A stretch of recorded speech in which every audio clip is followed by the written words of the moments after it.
I started this channel about a year ago, and I think the last time I posted anything was about 8, 9 months ago. Um, I've been on the go pretty much since then. I mean, I'm always on the go, travel a lot, but especially in the last year. And for the first time, I've really done all of it solo. Um, I left Paonia, Colorado, where I was, and from there I went to Arizona. Well, I went to Denver, and I dropped my cat off, Bindi, who is with me now, but with my ex-husband, now ex-husband. A lot has changed since I've been on here, so I'm just trying to do a little update before I dive into what I want to talk about. I didn't even write anything out this time, like no little notes or anything. I figured, why not just, oh, thank you, Pindy.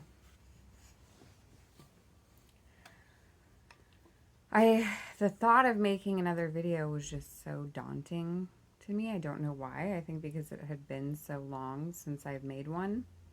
I didn't even know what I was going to say, but I figure it would be best just to, catch you guys up on what I've been doing for the last almost 8 months. So, yeah, it was April 1st that the end of March, I left Colorado, went to Denver, and like I said, I left Bindi with my ex-husband while I went to go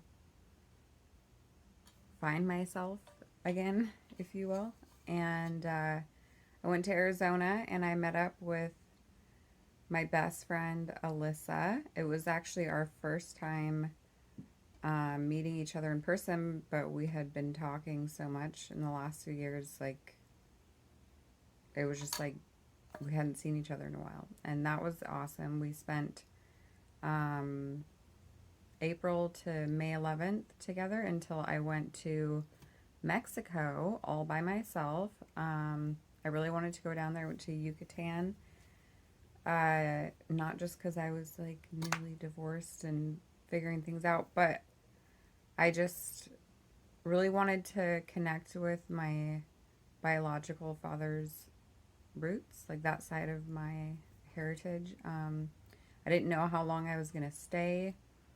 One thing that I've really embraced in the last few years is just not really planning things out.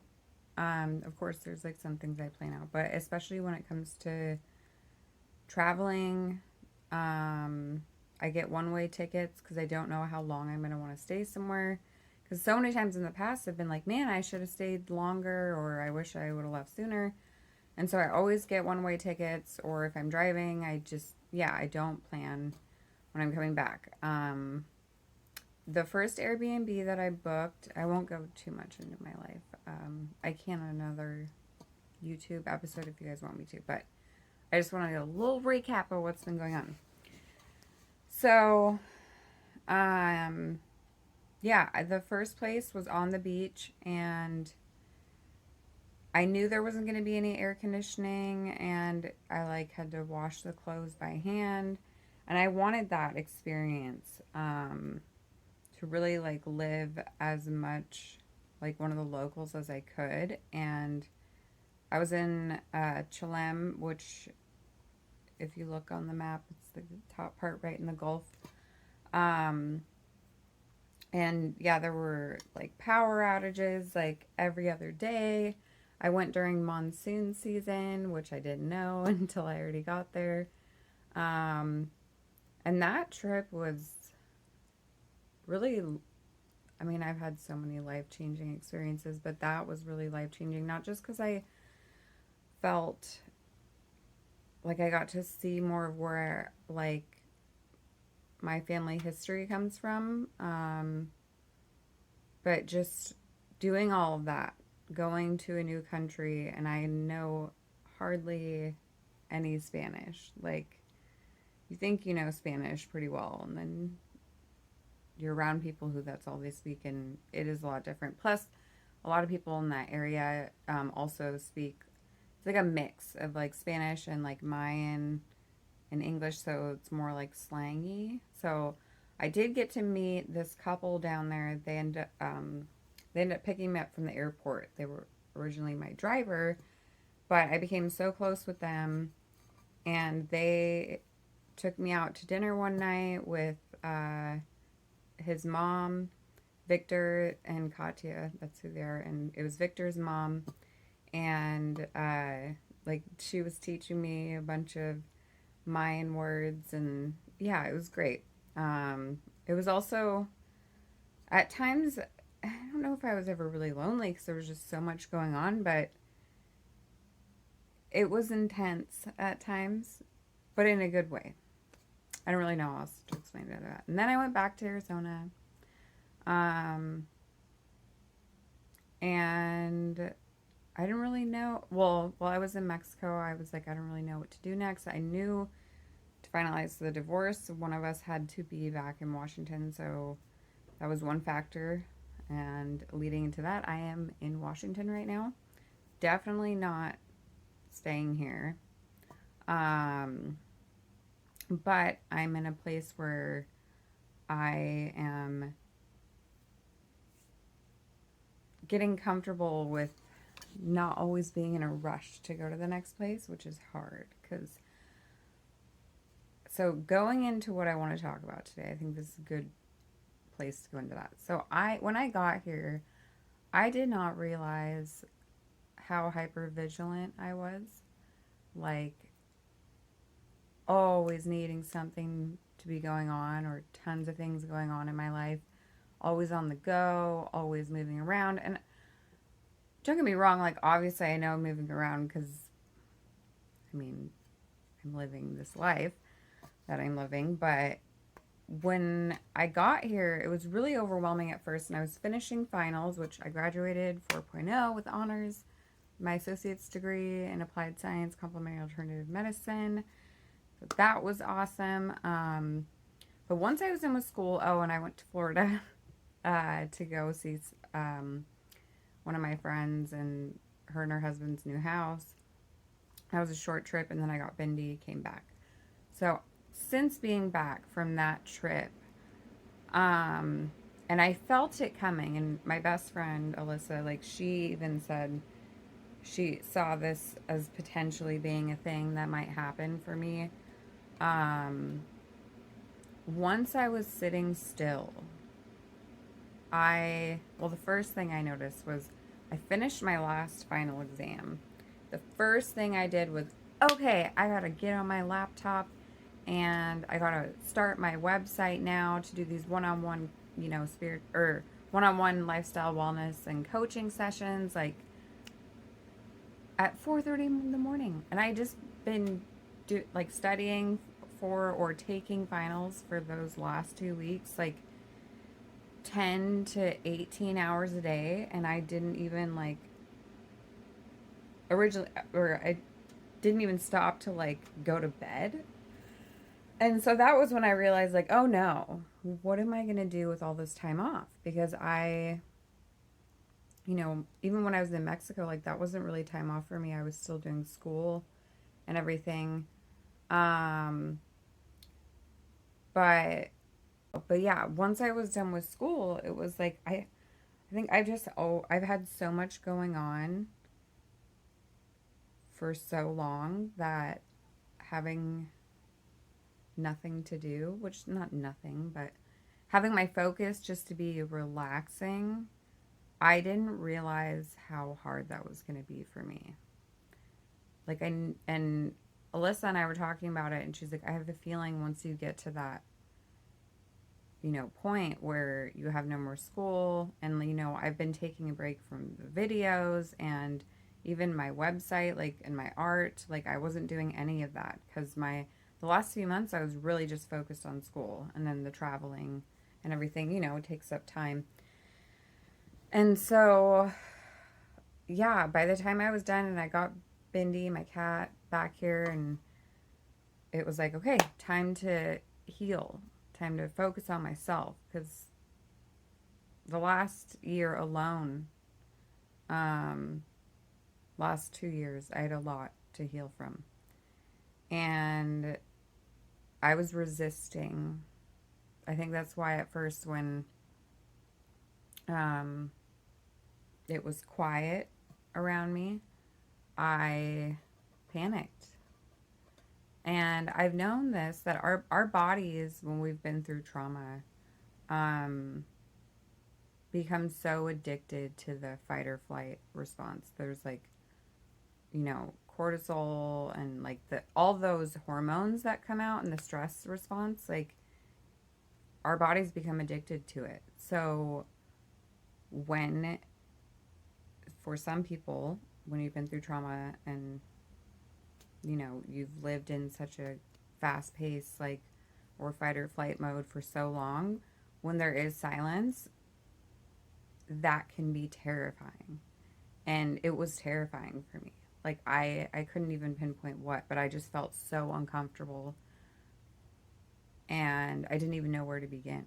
Like, I knew I still held resentment over, I don't want to go into too much personal stuff, but with some people, with stuff that happened in the last year, 2 years, and even stuff I didn't know about from my childhood that I was still holding on to. And the one thing I said to I was saying this to my ex-husband, we were talking a few weeks ago, I think, I don't know, I have no concept of time right now without school and stuff going on, but I said to him, it felt, or I said to him that going through the healing process really is like peeling through the layers of an onion. I feel like that the first layer is not that they're, that first layer is kind of hard to break off. You know how it breaks apart on an onion, like that is what it's like. You're figuring it out how to peel this first layer. The second layer is not as bad, but I feel like I mean, it's all hard.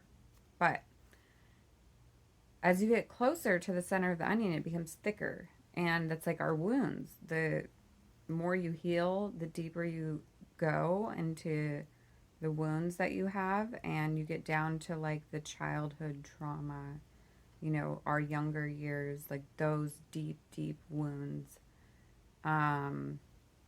Especially if are someone like me who, for years, I did not even know or address or work on healing my trauma. It wasn't until really the last 5 years, I think, that I got any, like, I tried therapists, and as I've talked about in other videos, was on a bunch of medication until I really got into this, like, healing, not just band-aid on, putting a band-aid on it, not just, like, treating the symptoms, but healing.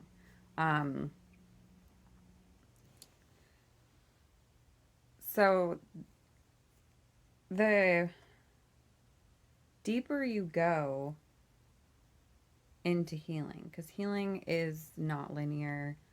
I think most of us can say we know that. The deeper you go, and with healing not being linear, yes, there are some things that we'll have to revisit, but there are some things, if like me, where if you've like pushed things down for so long, as you start to heal these things that are more, on the surface of the onion, the outer layers, once you really get down in there, though, then you have these really deep wounds that have created some of our characteristics. Like, for me, some of my hardest things to break is my trauma around money, abandonment issues from being adopted, as well as things that happened in my younger years with my adoptive family.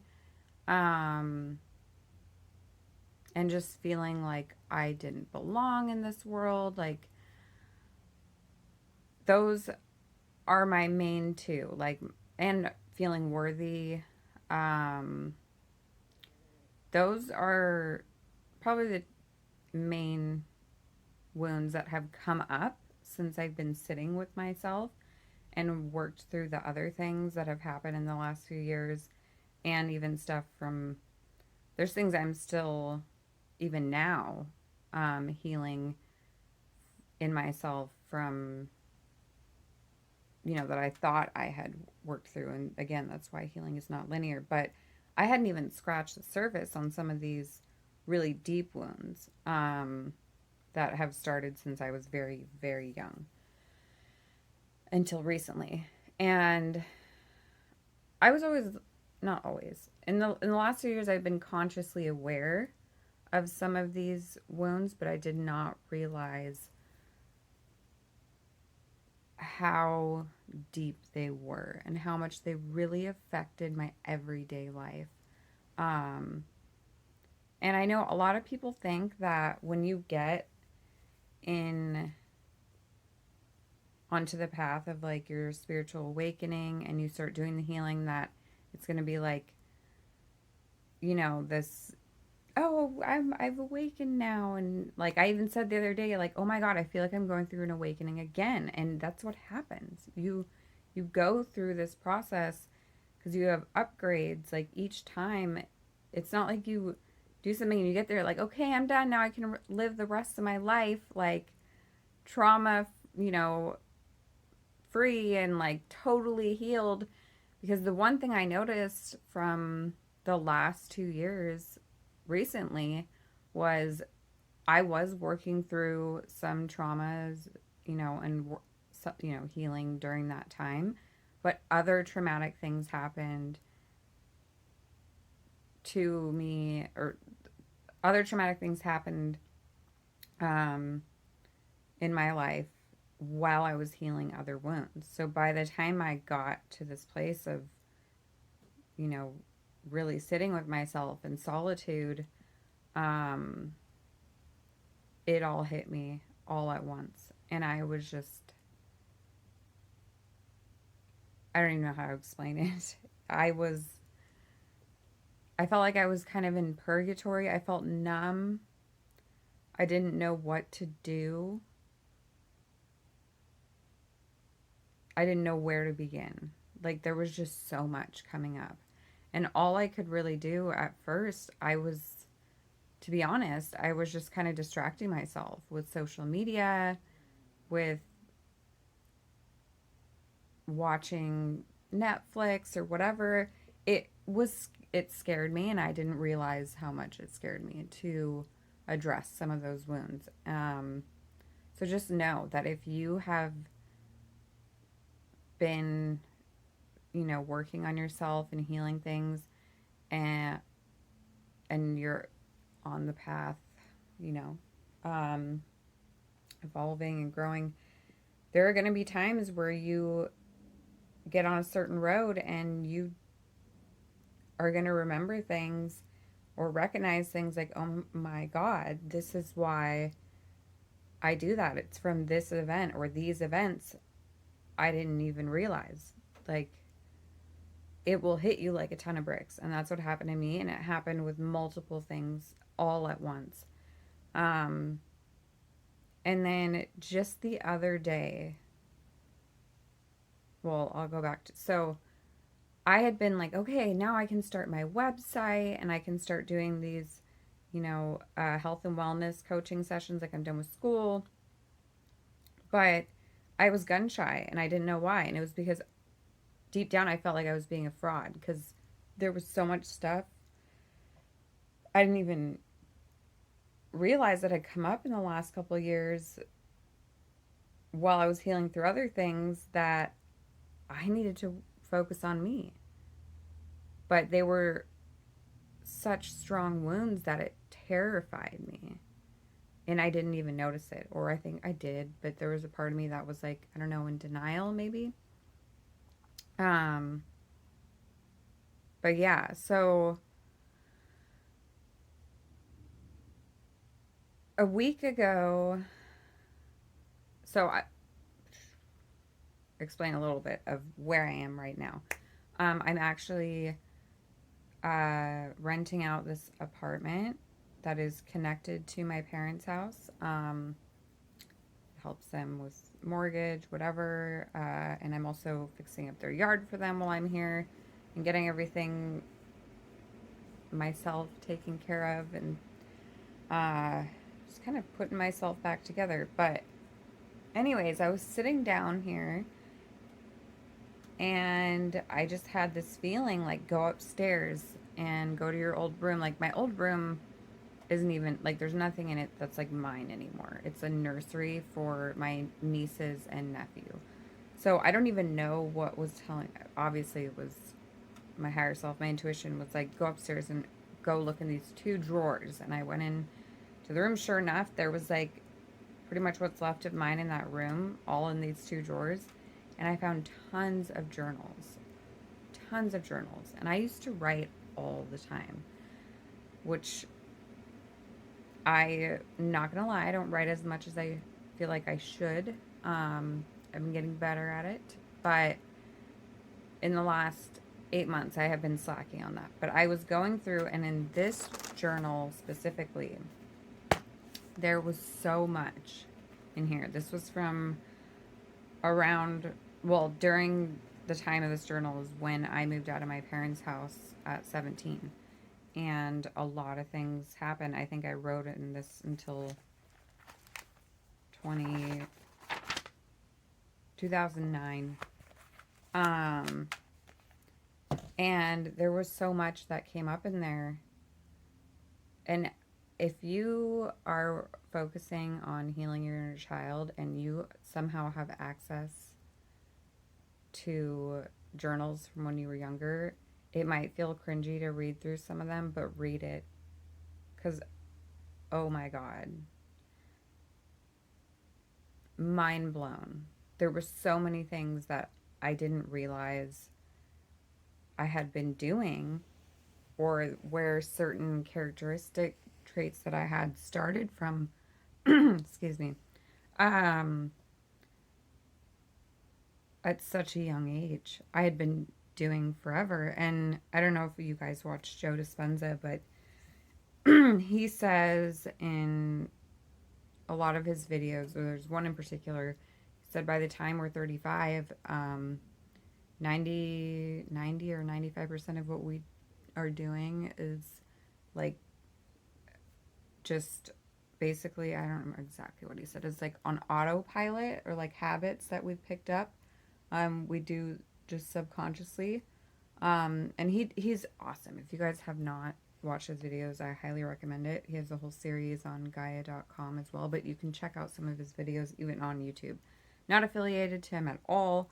I just his videos and stuff really were huge for me when I found them a few years ago. Anyway, uh, but yeah, it's true that what we pick up from our childhood, you know, really does grow our personalities. And there were so many things in my journal that I read where I cringed at it. I cried. I wanted to just give younger me a hug, and it was so therapeutic. I think that's really when everything, not that everything was terrible for me, but I think that's really when everything started to shift. Um, and I really started to heal those really deep wounds. Some of them that I didn't even know I had. Um, and I went outside the next day and I got on the roof, which is where I used to sit as a kid. Well, I had some of these thoughts that I mean, I'm sure it goes back even further than this journal, but to see that for this journal was started in 2007, so for 14, almost 15 years, I have been doing a lot of had a lot of similar issues, if you will.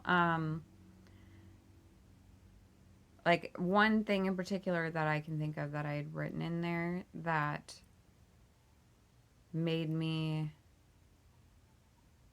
really reflect on how I am in relationships, um, was I was writing about my ex, and he was my first love, and there were times because we were off and on.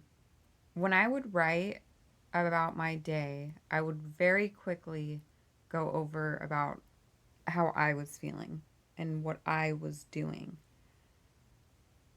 But the rest of what I wrote, majority of what I wrote in a lot of my journal entries was, I hope, I'm not going to say his name. I hope he is doing well. I hope he someday realizes how amazing he is. I hope he realizes how worthy of love he is. I hope he, all about my ex. Things that I should have been worried about with myself, but I wasn't.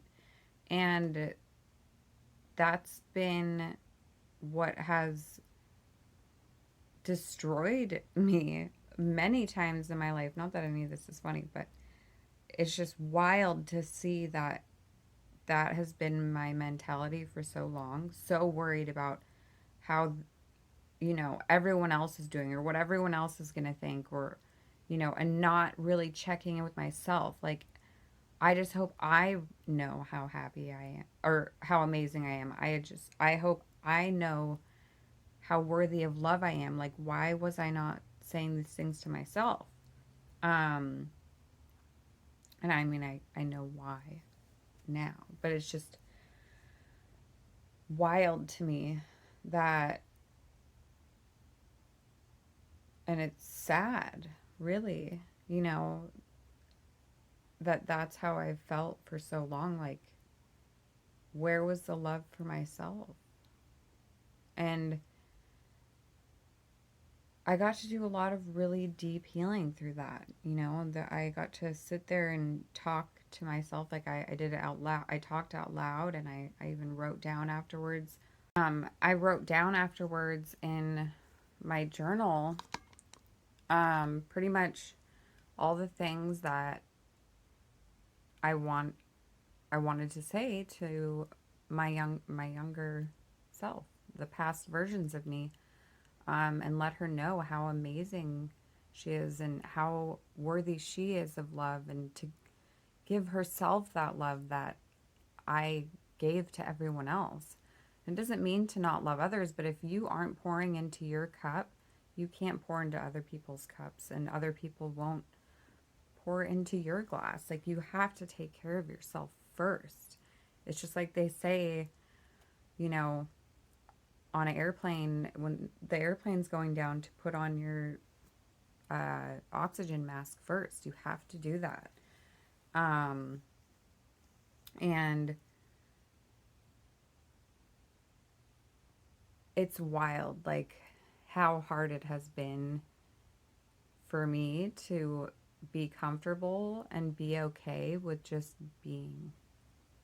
Like, no escape plan, because so many times in my life, with abusive relationships and toxic household and everything that I was in, it was escaping, going to the next thing. And then just, I got so used to it. Not that it's bad, and not that I would change any of the traveling or any of that I've got to do. Like, everything has truly shaped me, uh, to have all of this amazing knowledge and experiences that I've got to have. Um, of course, like, I wouldn't go through some of the traumatic things that I went through again if I had a choice, but yeah, it's wild to think, there's no way I would have thought in my younger years, oh, someday I'm going to have to teach myself how to relax. Like, teach myself how to enjoy relaxing. Like, there's so many times in my life where I would have killed to be in the position that I'm in now, in the spot that I'm in now, especially having like, a rough relationship with my parents growing up. But now we're healing together with different wounds. And that's a beautiful thing to see too. Like, I am in my own apartment, but I do get to see them a lot, um, pretty much whenever I want. And I never thought, if you would have told me 5 years ago that my dad and I would have something even close to a father-daughter relationship, I would have said you were lying. I wouldn't have believed you. But he lost his job at the start of COVID, and I truly believe that that shifted his perspective. That humbled him in a lot of ways. Because I know, when I was really struggling, at one there was one point in my life where my PTSD was so bad that I was basically agoraphobic, and he just thought I was lazy.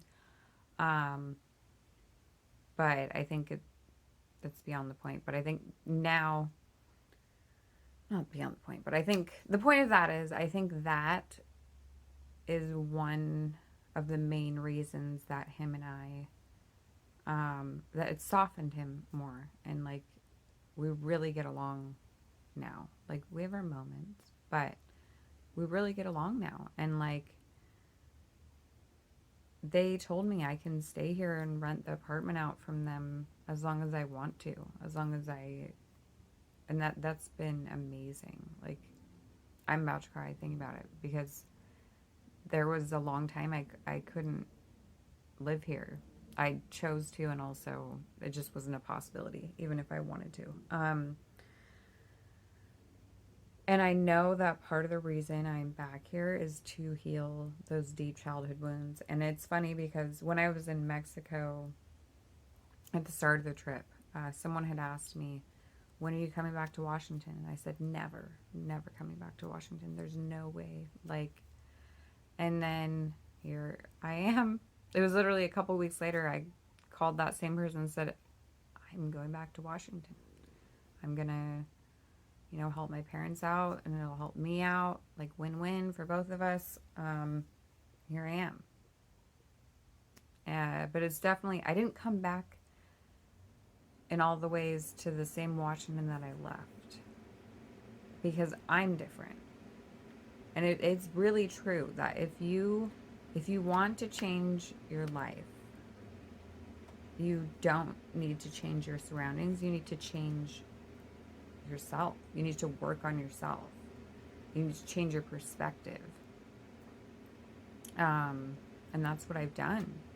And, I've slowly done that with many different areas of my life over the last 5 years. But since being here, I mean, even this is literally the house I grew up in. I am in a different part of the house. I don't think I ever used to hang out in the basement. I mean, I did. Not that much, though, when I was a kid. So it is really weird, because there are some memories here. I mean, even just driving to the store, driving down the street. I mean, memory. Like, the other day I went to the beach, and it was a beach I hadn't been to in, I think, 15 years. And the drive there I hadn't done in probably, in that area, because it's about 30 minutes from the house. There was one stretch of that drive where I hadn't been on those roads probably in that same, it's probably been like 15 years. And I just had all these crazy memories coming back. Not crazy, but it was just wild to have all these memories. Like, oh my God. And I know most people don't have the luxury to like find all their old journals, or even go back to their hometown, or, for some reason it wouldn't be safe to go back to your hometown. But even if you can't do that, I really recommend finding a way to tap into that inner child in some way. Like, I'm so blessed that I got to find my journals, and that I'm literally healing my inner child, where that version of me grew up, and where those wounds started to form. Yeah. So that's where I'm at. I guess today is, I didn't know what I was going to talk about. I guess it kind of went into childhood trauma. I really just wanted to update everyone with, and like, just make a video because I hadn't made one in so long. And I felt like the longer I went without making a video, the harder and more daunting it became to make one, because I was like, oh my God, it's been so long. What am I going to say after all this time? Do I have anything to say? And I mean, then I was like, yes, no, I have a lot to say, but I didn't know where to begin, which is why I made no notes and I just started talking. So I guess the theme of this topic is, what has Luna been up to? And also childhood trauma and healing the childhood trauma. And I will say one tip on that, as I've talked about before, journaling, but honestly, like, try to dedicate 10 minutes a day. It might seem like a lot, especially if it's something that makes you nervous.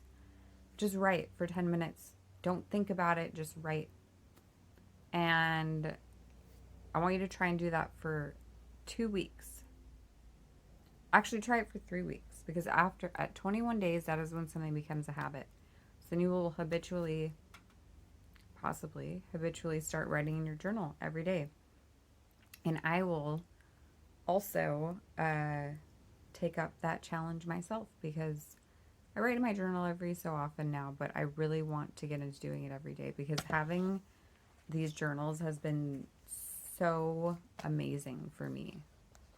And honestly, finding them when I did, I don't think I would have been able to handle some of the stuff that I read, because there were some traumas that happened to me that I forgot about until I opened some of these journals. I don't think I would have been able to handle it even a year ago, but